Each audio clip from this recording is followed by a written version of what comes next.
My project area is the Whitlam Project with Mark Hearn's group. I have started my question with this Whitlam quote. My great hope for my government is that it will see the end of the old inhibitions, the self-defeating fears about Australia's place in the world, and the beginning of a creative maturity. And my question is, was the Whitlam government's foreign policy successful in achieving a more confident and independent creative maturity for Australia? My essay will be about the Whitlam government's foreign policy, particularly in regard to Britain and the United States. Specifically, I am studying the change that occurred in those relationships, as well as the move towards closer ties, or a more independent footing, with countries in Australia's region like China, Indonesia, and countries in Southeast Asia. Australia's dependence upon a so-called great and powerful protector in the past, and some would argue currently as well, has been a constant concern in Australia's foreign policy. The US has filled that role for Australia since Britain was defeated in Singapore during World War II. It was for this reason that Australia was eager to help out in the Vietnam War. Doing so would not only show the United States that Australia was a staunch ally, but it was a way to keep the United States military reassuringly close to Australia.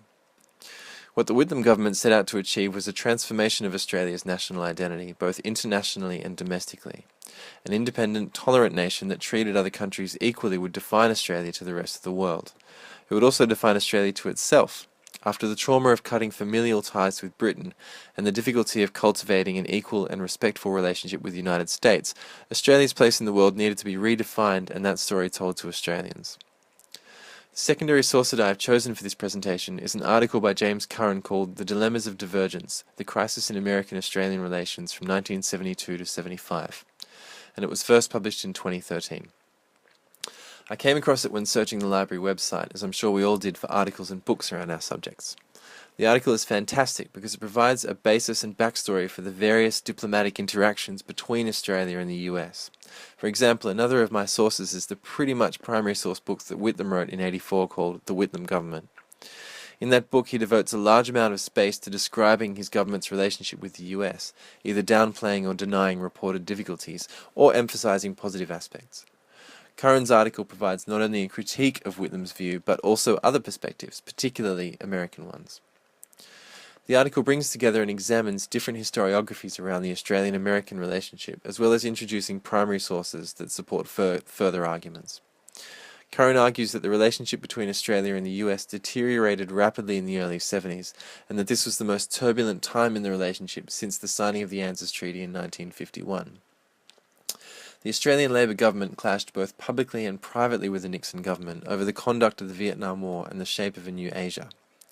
The article illustrates how the stresses and strains placed on the relationship through different outlooks and approaches reflected divergent Australian and American responses to changing circumstances in the Australian region and the world, and this gave rise to a new understanding of the ANZUS alliance.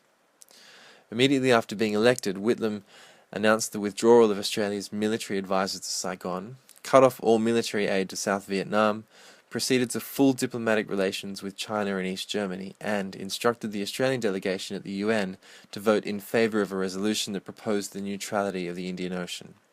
These were all measures that the US government either opposed or found embarrassing. The article naturally has limitations for my research. There are other areas of foreign policy which need to be examined in terms of making Australia more or less independent. The article does not assist me very much in regard to Australia's relationship with its colony, PNG at the time, or with other Asian nations. It doesn't analyse Australia's relationship with Britain, which is very important for the symbolic and cultural ideas of independence.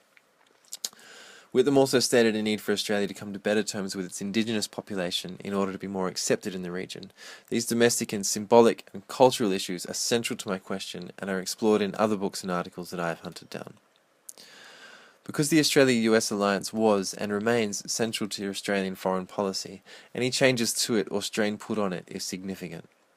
As it represented a shift from previous thinking and a step towards more independent Australian stances on a range of international issues, the Whitlam government's change of mindset towards America is a very important part of my research. This article provides evidence supporting the argument that the Whitlam government's foreign policy was successful in achieving a more confident and independent creative maturity for Australia, and it will therefore play a large part in my essay.